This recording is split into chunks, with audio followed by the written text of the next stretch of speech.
انگریز کے پاس بھی خالی خلی دعوے ہیں. کتنے انگریز ایسے ہیں جو لوگوں کو ڈپریشن سے نکالنے کی السلام کا سلام. ناظرین، میں آپ لوگوں کے لیے ایک نئی ویڈیو لے کر آیا ہوں. طارق مسعود کا یہ ویڈیو آپ لوگوں کے لیے سبق آمیز ہوگی.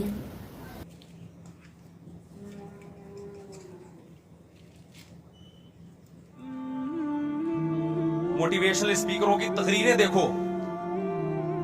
تقریریں آپ دیکھو گے نا، ایسا لگے گا وہی کسی نے بڑا زبردست پوسٹ چلائی نا کسی موٹیویشنل اسپیکر کی کہ پیسہ ہی دنیا میں سب کچھ نہیں ہوتا. نیچے لکھا ہوا تھا یہ بات بتانے کی 1 لاکھ روپے لیتا ہے. پیسہ ہی دنیا میں. میں سارے موٹیویشنل اسپیکر کی بات نہیں کر رہا، میں کسی پہ طنز نہیں کر رہا، لیکن بہت سے خالی خلی انگریز کے پاس بھی خالی خلی دعوے ہیں. کتنے انگریز ایسے ہیں جو لوگوں کو ڈپریشن سے نکالنے کی ترغیبات دیتے تھے، خود ڈپریشن میں ہی مرے جا کے. مجھے تو خود نفسیاتی ڈاکٹر 2 ڈاکٹروں کے کیس تو میرے پاس آ چکے ہیں، نفسیاتی ڈاکٹروں کے، جو لوگوں کو ڈپریشن سے نکالتے تھے اور ڈپریشن میں ان کی موت ہوئی ہے. ایک کی تو موت نہیں ہوئی، بچے میں اللہ ان کو شفا عطا فرمائے. لوگوں کو نا ترغیب کہ ایکچولی کاؤنسلنگ یوں ہو، اور خود تھوڑی سی ٹینشن آئی تو ایسے ڈپریشن میں خود بھی بیچارے کا وہ دماغی وہ ہو گیا.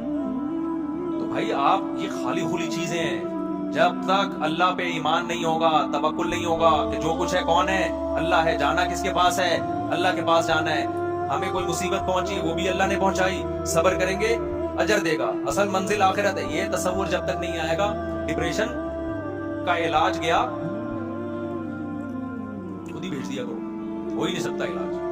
خودکشیاں بھی ہوں گی. ابھی وہ ایک پنجاب کی کوئی ویڈیو تھی، پتہ نہیں کہاں کی، کہ خاتون نے غربت سے تنگ آ کے اپنے بچے کو مار دیا، خود بھی مر گئی ہے. پتہ نہیں کیا کیا، اللہ کرے خود بھی مر گئی ہو.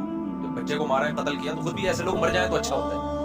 تو لوگ کہہ رہے ہیں یہ حکومت کو دیکھو مہنگائی پہ کنٹرول نہیں کر رہی، لوگ مر رہے ہیں. میں نے کہا حکومت کو برا بھلا کہنے کا یہ موقع نہیں ہے. حکومت غلط کر رہی ہے، مہنگائی پہ کنٹرول نہیں کر رہی وغیرہ وغیرہ، لیکن کوئی خودکشی کرتا ہے نا، اس موقع پہ حکومت کو برا بھلا مت کہو. اس موقع پہ نہیں کہو. یہ موقع اس خودکشی کرنے والے کو برا بھلا کہنے کا ہے. تم سے 2 ٹائم کی بھوک برداشت نہیں ہوئی، ذرا سی ٹینشن. آج دیکھو شہروں میں کوئی بھوک سے مرتا نہیں ہے. میں نے دیکھا ہے کتنی بھی بھوک ہو نا، آپ بھیک مانگو، لوگ روٹی کھلا ہی دیتے ہیں. ہوٹل میں جاؤ 10 آدمیوں سے مانگو کہ ایک تو کھلا ہی دے گا. اتنا جلدی لوگ بھوک سے مرنے نہیں دیتے. ساری ہوس ہے، ہوس زیادہ سے زیادہ چاہیے، یہ بھی چاہیے، وہ بھی چاہیے، یہ بھی چاہیے، وہ بھی چاہیے. جب نہیں ملتا تو پھر کس میں آتے ہیں؟ ٹینشن میں. ہمارے یہاں کے واقعات ہیں. لوگ، میں جب نیا نیا امامت کے لیے آیا، بندے میرے پاس آئے، مفتی صاحب گھر میں یہ مسائل. میرے پاس لوگ بیچ دیتے ہیں اعتماد کر کے، بہت سارے لوگ زکات والے دے دیتے ہیں اپنی، کہ آپ کو کوئی مستحق ملے تو دے دینا، صدقہ خیرات وغیرہ دے دیتے ہیں. میرے پاس اماؤنٹ پڑی بھی تھی. مفتی صاحب میں یوں ٹینشن میں، یوں پریشان. مجھے لگا بیچارہ بڑی ٹینشن میں ہے. میں نے اس کے ساتھ کچھ مدد کر لی. پھر دوبارہ آیا تھوڑے دن میں، یار یہ ٹینشن. میں نے کہا یار آپ کو اس وقت تو اور ٹائپ کی ٹینشن تھی، ابھی کیا ٹینشن ہے؟ کہہ رہے بچوں کی اسکول کی فیسیں نہیں افورڈ کر پا رہا. میں نے کہا تو نکال لو بچوں کو اسکول سے. مفتی صاحب کیا بات کر رہے ہو، بچوں کو پڑھاؤ نہیں؟ میں نے کہا نہیں پڑھاؤ. میں نے کہا بھیک مانگ مانگ کے بچوں کو پڑھانا، ان کو بھی بھکاری بنانا، اس سے بہتر ہے سر اٹھا کے جیے اور کدال چلائے ٹماٹر بیچے. اللہ کو وہ ٹماٹر بیچنے والا جو ہاتھ نہیں پھیلاتا، خدا کی قسم وہ آکسفورڈ یونیورسٹی سے پڑھے ہوئے اس انجینئر سے اور اس پروفیسر سے کروڑہ گنا زیادہ کامیاب ہے، جو زکاتیں لوگوں سے لے لے کے پی ایچ ڈی اسکالر بن جائے. اس سے اللہ کو زیادہ محبوب ہے. ہم نے کامیابی اور ناکامی یونائٹڈ نیشن سے نہیں پوچھنا، صحیح ہے نا، یا مغربی اہل مغرب سے یا لیبرل لوگوں سے نہیں پوچھنا کہ کامیاب کیا ہے ناکام کیا ہے. ہم نے اللہ سے پوچھنا ہے. اللہ کی نظر میں عفیف پاک دامن جو لوگوں کے سامنے ہاتھ نہیں پھیلاتا، جاہل کا جاہل ہے، یہ زیادہ پڑھا لکھا ہے اللہ کی نظر میں، کیونکہ اس کے پاس ایک نالج ہے کہ ہاتھ پھیلانا کیا ہے، بری بات ہے. یہ علم اس کے پاس ہے. اور جس نے بھیک جمع کر کر کے پڑھ لکھ کے بڑا آدمی بن گیا، اس کے پاس ساری نالج ہے. لیکن اچھا انسان بننے کے لیے جو نالج چاہیے وہ یہ کہ لوگوں کے سامنے ہاتھ پھیلانے والا اللہ کو بالکل بھی پسند نہیں ہے. یہ والی نالج اس کے پاس نہیں ہے. تو انسان بننے کے لیے انسانیت والی نالج زیادہ ضروری ہے بنسبت ٹیکنالوجی کی نالج سے. ابے کیا ہو گیا؟ دیکھو ایک اور مثال دیتا ہوں. تم لوگ کی سمجھ میں مثالوں کے بغیر بات آتی نہیں. مثال کی مثال مسالوں کی طرح ہوتی ہے. جتنا ڈالو گے نا بیان میں، جیسے مسالے ڈالنے سے کھانے کا مزہ دوبالا ہوتا ہے، ہضم بھی ہوتا ہے. میں جو بیان میں مسالے ڈالتا ہوں نا، وہ آرگینک مسالے ہوتے ہیں، خوب سمجھ لو. وہ امپورٹڈ مسالے نہیں ہوتے کہ فلاں انگریز کی کتاب سے پڑھ لیا تو فلاں کی کتاب سے پڑھو. وہ ہماری مثالیں ہوتی ہیں. وہ آرگینک دیسی مسالے ہیں، اس سے آپ کا پیٹ خراب نہیں ہوگا. ٹھیک ہے؟ تو مثال ہی بھول گیا اس چکر میں کیا دے رہا تھا. میں بات کیا کر رہا تھا؟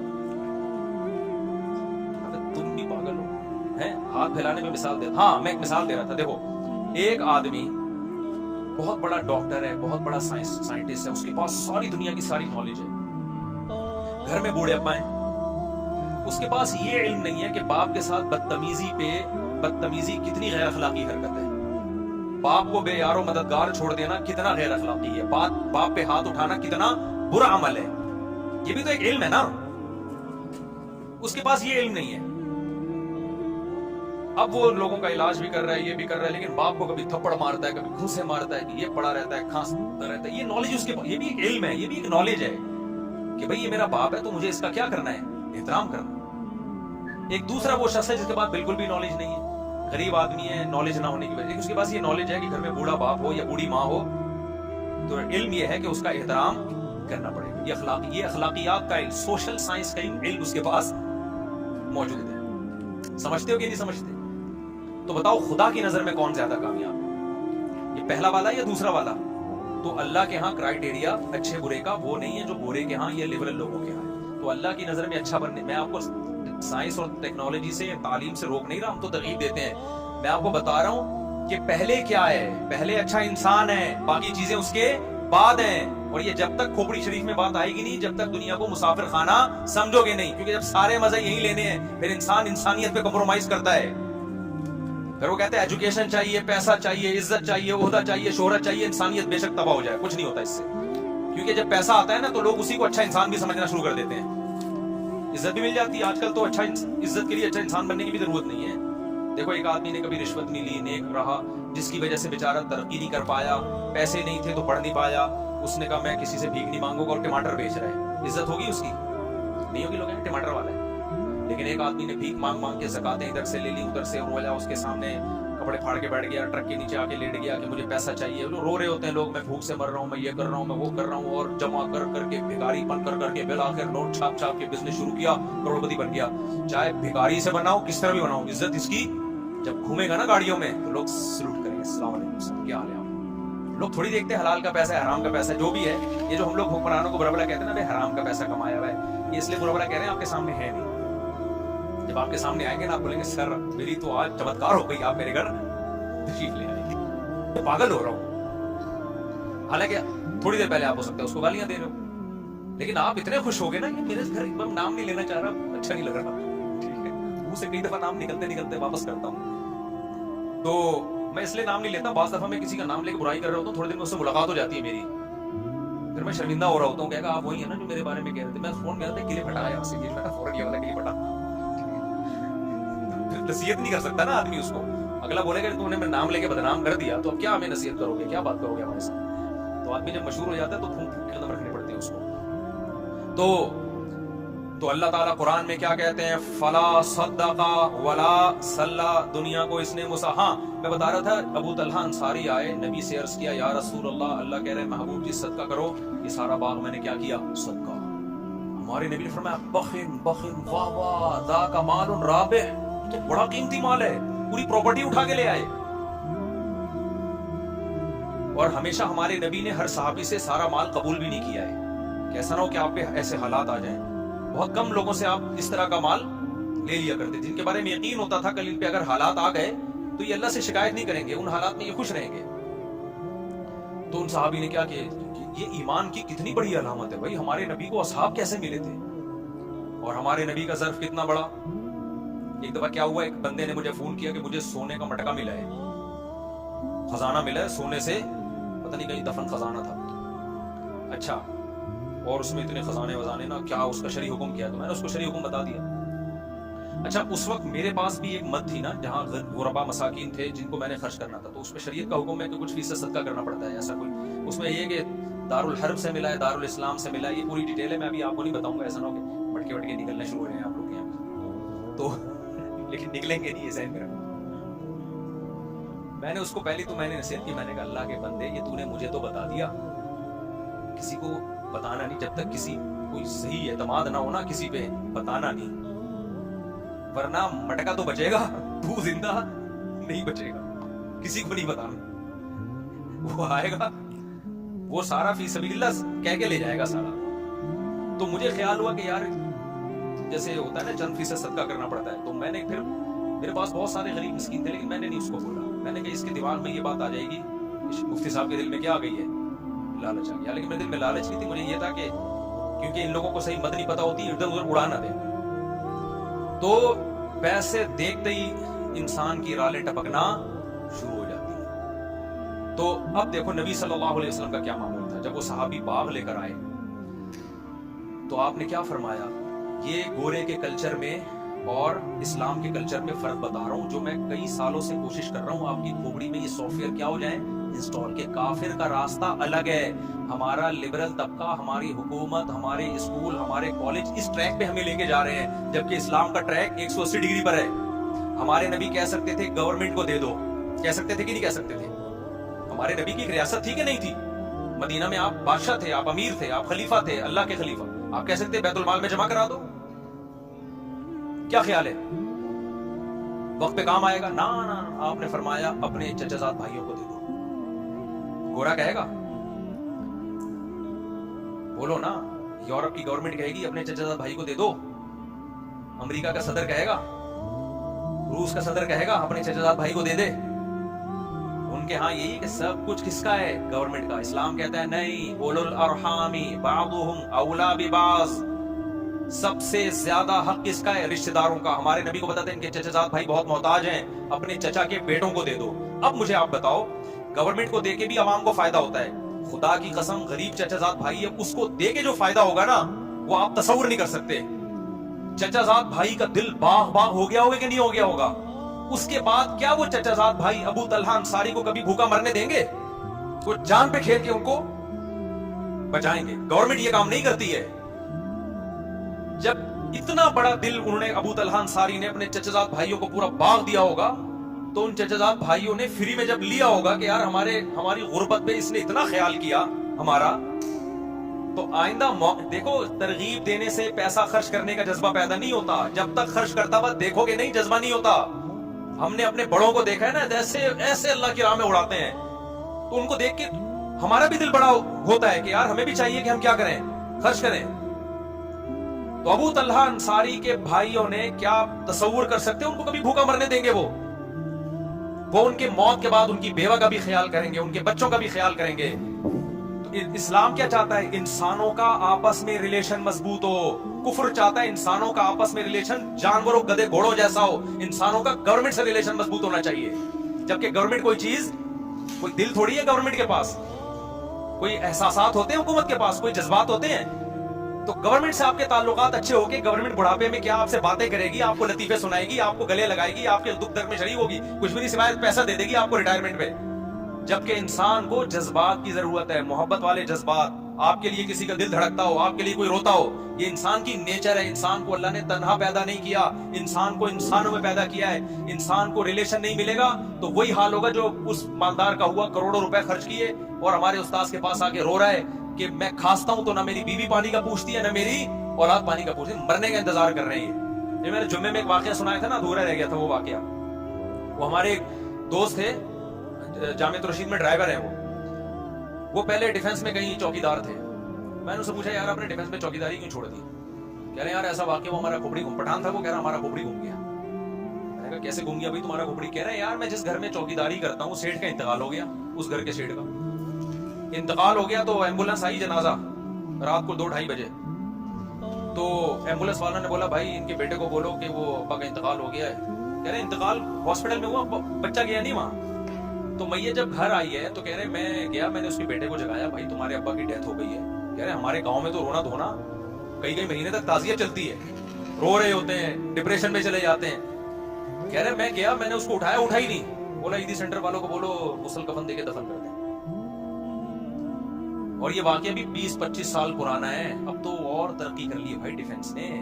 تو یہ چھچور پنا بھی نہیں ہے کہ عیدی کو سارے ڈیفنس والے ایسے نہیں ہیں بھائی, بہت سے اچھے بھی ہیں, بیان سنتے ہیں ہمارا, ان کے علاوہ کی بات کر رہا ہوں. تو کہہ رہے کہ یہ حال, کہہ رہے میں نے کہا یار یہ انسان کا بچہ ہے, یہ تو اس سے تو گدھا اچھا ہوتا ہے. باپ کی میت آئی ہوئی ہے باہر, ہم تو کئی مہینے, میرے جب والد صاحب کا انتقال ہوا 6 مہینے میں ٹینشن سے نکلا نہیں تھا. حالانکہ ہم تو اتنا سوچ کے بھائی موت تو برا ہے, پھر بھی 6 مہینے تک مجھے ٹینشن مسلسل رہی ہے. تو وہ کہہ رہے ہیں کہ یار یہ کیسا آدمی ہے بھائی. کہہ رہے ہیں میں نے کہا اس جگہ کو چھوڑو, ان لوگوں کو چھوڑو, ورنہ ہم بھی, ہمارا دل بھی پتھر ہو جائے گا. یہ تو نبی صلی اللہ علیہ وسلم قوم عاد اور قوم سمود کے آثار سے گزرتے تھے نا, تو منہ چھپا لیا کرتے تھے, کپڑا ڈھانپ لیا کرتے تھے تاکہ اس عذاب کو نہ دیکھیں. بخاری کی حدیث ہے, قوم سمود کے آثار سے آپ گزرے, صحابہ نے وہاں پانی, کنووں سے پانی نکال کے آٹا گوندا, آپ نے سارا آٹا پھینکنے کا حکم دیا کہ ان کنووں سے پانی بھی نہ پیو. حالانکہ کنووں میں تو کوئی خرابی نہیں تھی نا, لیکن علماء نے حکمت لکھی ہے کہ اس سے دل سخت ہو جاتے ہیں. اس سے دل کیا ہو جاتے ہیں؟ پتا ہے بھائی قوم سمود تھی, اللہ کا قہر آیا اس کے اوپر, انہی کنووں سے آپ پی بھی رہے ہو اور آٹا بھی گوند رہے ہو, تو اللہ کے عذاب کی کا جو خوف ہے نا وہ آہستہ آہستہ کیا ہو جائے گا, کم ہو جائے گا. تو یہ حکمت تھی اس میں. تو ایسے علاقوں میں, علاقہ تو ڈیفنس میں تو ہر طرح کے لوگ ہیں, اچھے بھی برے لوگ بھی, لیکن ایسی جگہ چوکیداری کرنا جہاں اس طرح کے لوگ رہتے ہوں. تو ہمارا پٹھان دوست ہے, اس نے بولا یار ہم بھی, ہمارے بھی کہیں ایسا نہ ہو جائے, تھوڑی دیر میں ہمیں بھی اپنے ابا کیا لگیں گے بھائی, بوجھ لگیں گے. ہم کہیں گے یار اس کے تو جنازہ باہر پڑا ہوا ہے, ابا نہیں آ رہا, اور ہم سارا دن ابا کے پاؤں دباتے رہتے ہیں. تو یا تو وہ بے وقوف ہیں یا ہم بے وقوف ہیں, تھوڑے دن میں ہو جاتا ہے انسان. اس نے کہا, ہم نے کہا چوکیداری چھوڑو, کسی مدرسے میں ڈرائیونگ کرو پھر جا کے. تو نبی صلی اللہ علیہ وسلم نے حضرت ابو طلحہ کو کیا حکم دیا, یہ باغ بھائیوں, بعض دفعہ آپ نے بیت المال میں بھی جمع کروایا, وہ بھی ضرورت ہے, گورنمنٹ کو بھی ضرورت ہوتی ہے, لیکن صحابہ بیت المال میں بھی دیتے تھے, ان کو پتا تھا خرچ کس پہ ہوگا. ہمارے یہاں تو لوگ ٹیکس نہیں دیتے, زکاتیں بہت دیتے ہیں. ٹیکس کیوں نہیں دیتے؟ لوگوں کو حکومتوں پہ اعتماد نہیں ہے. اور خدا کی قسم یہ ہمارا مذہب ہے جس کی وجہ سے ملک چل رہا ہے, ورنہ غریب کو یہاں کوئی تھوکنے کے لیے تیار نہ ہو, کیونکہ گورنمنٹ کے نہ تو اولڈ ہاؤس ہے نہ غریبوں اور معذوروں کی مدد ہے. یہ تو مذہبی جذبہ ہے جس کی وجہ سے ہم معذوروں کو گھروں میں پال لیتے ہیں, بوڑھے ماں باپ کو گھروں میں رکھ لیتے ہیں ہم لوگ. تو خیر میں قرآن کی آیت جلدی سے کمپلیٹ کروں. قرآن کہتا ہے فلا صدق ولا صلی, موت کے وقت جب جان حلق کو پہنچ گئی, اب یہ کہہ رہا ہے دم درود کرنے والا کوئی لے کر آؤ بھائی, ڈاکٹروں سے میرا کیس نہیں ہینڈل ہو رہا. اب اللہ کہتے ہیں جب آخری سفر ہوتا ہے, اب یہ کہتا ہے کہ بھائی اب اللہ اس سے شکایتیں شروع کرتے ہیں. فلا صدق ولا صلی, اللہ کہتے ہیں نہ تو نے صدقہ خیرات کیا, ولا صلی, اور 5 ٹائم اذان کی آواز تیرے کان میں آتی تھی, حی علی الصلاۃ, آ جاؤ نماز کی طرف, تیرے پاس نماز کے لیے ٹائم نہیں تھا. ہم یار دنیا میں کسی مذہب میں کسی عبادت کے لیے اتنے خوبصورت طریقے سے نہیں بلایا جاتا جتنا نماز کے لیے اللہ نے اذان رکھی ہے. ہے کوئی دنیا میں مذہب جس میں عبادت کے لیے اتنے پیارے الفاظ ہوں؟ ہے بھائی کوئی سنتا ہے؟ کوئی ہو رہی ہے بھائی, بچپن سے سنتے آ رہے ہیں, اذان ہو گئی, بس لوگ پوچھ رہے ہیں اذان ہو گئی, ہاں بھائی ہو گئی ہے. اس سے زیادہ اذان کو کوئی لفٹ نہیں کراتا. یہ تو پورا بیان ہے, اللہ کی پوری تقریر ہے کہ مسجد میں آ جاؤ نماز کے لیے. پوری زندگی کانوں میں پڑتی ہے. اللہ کہتے ہیں تیری موت کا وقت ہے, نہ تو نے صدقہ کیا, ولا صلی, اور حی علی الصلاۃ کی آواز تیری کان میں آتی رہی, تو نے اس آواز پر بھی لبیک نہیں کہا. ولا صدق ولا صلی ولکن کذب وتولی, تو انکار ہی کرتا رہا. کوئی قول سے انکار کرتا ہے, کوئی عمل سے انکار کرتا ہے. کہ بھائی یہ ایسے ہی ہے. ایک تو مذہب جو ہے نا وہ ایک کلچر ہے, ہر قوم کا ایک مذہب ہوا کرتا ہے, ہندوؤں کا بھی ہوتا ہے, عیسائیوں کا بھی ہوتا ہے, تو مسلمانوں کا بھی ہے. ان کا اسٹائل یہی ہوتا ہے کہ 5 ٹائم اذانیں دیتے ہیں اور صدقے خیرات کی ترغیب دنیا کے ہر مذہب میں ہے. تو نے کیا کیا؟ تو اس کو لفٹ ہی نہیں کرائی تو نے ہماری باتوں کو. وہ تبلا پیٹ پھیر کے جاتا رہا ہمیشہ. تیرے سے جب کوئی بحریہ ٹاؤن کی بات کرتا فوراً تیرے کان کھڑے ہو جاتے. جی ذرا کائنڈلی دوبارہ دہرائیے, کیا کہنا چاہ رہے ہیں آپ؟ سنا ہے ریٹ اوپر جا رہے ہیں, تو ایک دم نا کان کیا ہو جائیں گے, کھڑے ہو جائیں. جیسے کوئی بات کرے, 4 شادیوں کے بعد ایک دم سب ہل جاتے ہیں نا, جیسے وائبریشن پہ آ گئے ہیں, جیسے کیا آ گئے ہو, وائبریشن پہ ہو. تو ہر طرح کی بات میں دلچسپی. لیکن اللہ کہتے ہیں میں کہہ رہا ہوں حی علی الصلاۃ, حی علی الفلاح, نماز کے لیے آؤ, کامیابی کے لیے. تو پرانے قصے ہیں, لمحے تو پتہ نہیں کب سے کہتے آ رہے ہیں. کامیابی ابھی تو ملتی, وہاں جاؤ, یوں کر کے کھڑے ہو جاؤ, ایک رکوع کرو, سلام پھیرو, بس یہی ہوتا ہے. اس کے علاوہ تو کچھ بھی نہیں ہوتا. پیسے تو ملتے ہی نہیں ہیں, پیسے تو ملتے ہی نہیں ہیں, نہ فجر میں مل رہے ہیں نہ ظہر, بلکہ الٹا امام چندہ مانگ لیتا ہے بعض دفعہ. تو تھوڑے بہت ہوتے ہیں, وہ بھی وضو خانہ کی تعمیر ہے, تو بیت الخلاء کی تعمیر ہے, تو آج یہ پنکھا ابا کے سارے ثواب کے لیے, نانا کے. تو فلا صدق ولا صلی ولکن کذب وتولی ثم ذهب الى اهله يتمطى. اللہ کہتے ہیں تکبر کے ساتھ اپنے گھر کی طرف لوٹتا ہی ہے. ہماری جب نصیحتیں کی جاتی ہیں نا, ایسے اگنور کرتا ہے, چلو ٹھیک ہے, یہ مولویوں کی باتیں ہیں, یہ مذہب کی باتیں ہیں, یہ سائنس کی بات کرو بھائی. نیوٹن کی بات کرو, آئنسٹائن کی بات کرو, کیا پیغمبروں کے قصے لے کر بیٹھ گئے کہ ابراہیم علیہ السلام نے یہ کیا تھا, اسماعیل علیہ السلام نے یہ کیا تھا, اور ابو طلحہ انصاری نے باغ دیا تھا. یہ کیا قصے لے کے بیٹھ گئے؟ وَلَٰكِن كَذَّبَ ثُمَّ ذَهَبَ إِلَىٰ أَهْلِهِ يَتَمَطَّىٰ. آگے میں جو دھمکی کی بات کر رہا تھا نا, اب اللہ کہتے ہیں اولا لَكَ فَأَوْلَىٰ, تباہ ہو جائے تو, تباہ ہو جائے. اب جو زندہ ہے نا اس کو اللہ کہہ رہے ہیں جو یہ کام کر رہا ہے. ہمارے حضرت آیت پڑھتے تھے, فرماتے تھے مجھے اللہ کے صبر پہ تعجب ہوتا ہے کہ اللہ کافر کو اور نافرمان کو کتنی دھمکی دے رہے ہیں نا, کہ جس کو نصیحت کی جائے اور وہ منہ موڑ کے گھر جا رہا ہے تو اللہ اس کو پیچھے سے کیا کہہ رہے ہیں, اولا لکا فاولا, تباہ ہو جا تو, تباہ ہو جا تو, ثم اولا لکا فاولا, پھر ہم کہتے ہیں تو برباد ہو جا, پھر ہم کہتے ہیں تو برباد ہو جا. اللہ تو نے 4 دفعہ اس کو گویا کہ بددعائیں دے دی ہیں ہماری لغت میں, تو تباہ کر کیوں نہیں رہا تو؟ بھائی دیکھو مجھے کسی پہ بہت غصہ ہے, میں بڑا طاقتور بھی ہوں, میں ایک بندے کو کہہ رہا ہوں یہ کر لے, وہ نہیں کر رہا, وہ الٹا کر رہا ہے, میں کہہ رہا ہوں یہ کر لے, وہ الٹا کر رہا ہے, مجھے غصہ ہے, تیری ایسی کی تیسی ہو, میں تو اللہ کرے تباہ ہو, تو دوسرا کہے گا مفتی صاحب اتنا غصہ ہونے کے بجائے ایک تھپڑ ہی لگا دو کھینچ کے. بہاریوں کی لڑائی دیکھی, ہم بہاری بڑے اچھے لوگ ہوتے ہیں لیکن میں نے لڑائی دیکھی ہے. ایک دفعہ وراثت کا مسئلہ تھا, ہمارے دوست بہاری بہت اچھی قوم ہے الحمدللہ, کسی قوم کو میں برا نہیں کہتا, ان میں ایک اچھی بات ہے کہ لڑتے نہیں ہیں, بس زبان کی حد تک ہی رہتے ہیں, یہ اچھی صفت ہو گئی نا. تو میں گیا تو وہ ان کی وراثت کا پھٹا ہو گیا تھا, مجھے نہیں پتا تھا دونوں پارٹیاں مجھ پہ راضی نہیں ہیں. ایک پارٹی نے مجھے بلایا کہ آپ فیصلہ کریں, اس کے بعد مجھے تجربہ ہوا کہ جب بھی کسی کا فیصلہ کروں گا نا, دونوں پارٹیاں ریٹرن میں لکھ کے دیں کہ ہمیں مفتی صاحب کا فیصلہ قبول ہوگا, ورنہ میں جاتا ہی نہیں, اپنا ٹائم ویسٹ نہیں ہے. میں نے فیصلہ کیا تو دوسری پارٹی کو قبول ہی نہیں.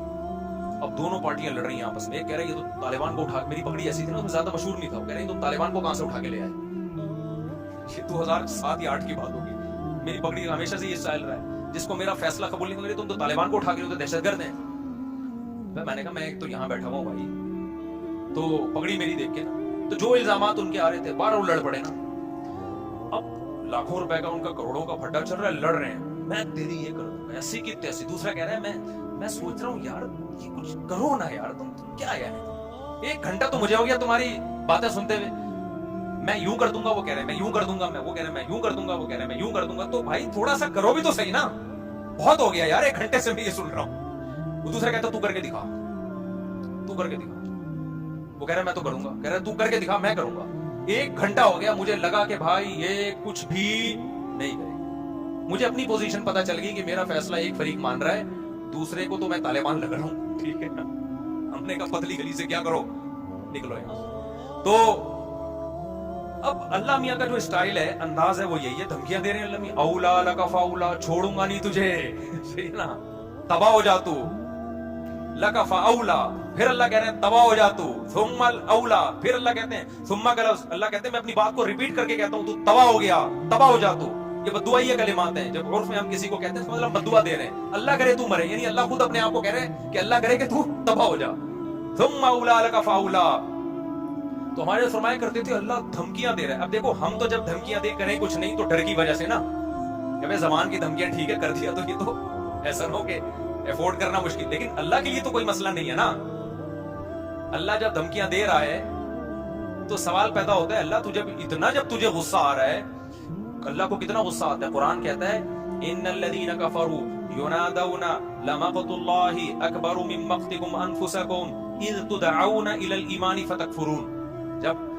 جب اللہ کے منکر جہنم کی آگ میں جلیں گے نا, تو روایات میں آتا ہے غصے سے اپنی انگلیاں چبائیں گے کہ ہم نے کیا کیا, یعنی ہم نے خدا کی بات سنی کیوں نہیں, ہم کتنا گھاٹے کا سودا کر کے آئے, یعنی ہمیں کیا ہو گیا تھا. اپنے آپ کو بھی بعض دفعہ گالیاں دیتا ہے نا انسان. تو قرآن کہتا ہے اللہ ان سے کہے گا کہ آج تمہیں اپنے اوپر جتنا غصہ آ رہا ہے, جب تمہیں ایمان کی اور خدا کی طرف بلایا جاتا تھا اور تم اسے اگنور کرتے تھے, ہمیں تم پر اس وقت اس سے بھی زیادہ غصہ آتا تھا, اس سے بھی زیادہ, کہ میں کھلا رہا ہوں, میں پلا رہا ہوں, میں نے پیدا کیا اور تم میری نہیں مانتے, میرا انکار کرتے ہو. سورہ واقعہ کی ایک آیت پڑھتا ہوں, مجھے ایسا لگتا ہے کہ اس کے بعد بھی کوئی حجت ہوگی. اللہ کہتے ہیں ہم کافروں کو جہنم میں ڈال کے کہیں گے نحن خلقناکم, ہم نے تم کو بنایا تھا, فلولا تصدقون, تم مانتے کیوں نہیں تھے کہ میں دوبارہ بھی بنا سکتا ہوں. ویڈیو دیکھنے کا شکریہ. آپ نے ہمارا چینل سبسکرائب کرنا ہے, کمنٹ میں لازمی بتانا ہے کہ آپ کو ویڈیو کیسے لگی اور آپ کو کیسی ویڈیو پسند ہے. اگلی ویڈیو میں پھر ملیں گے.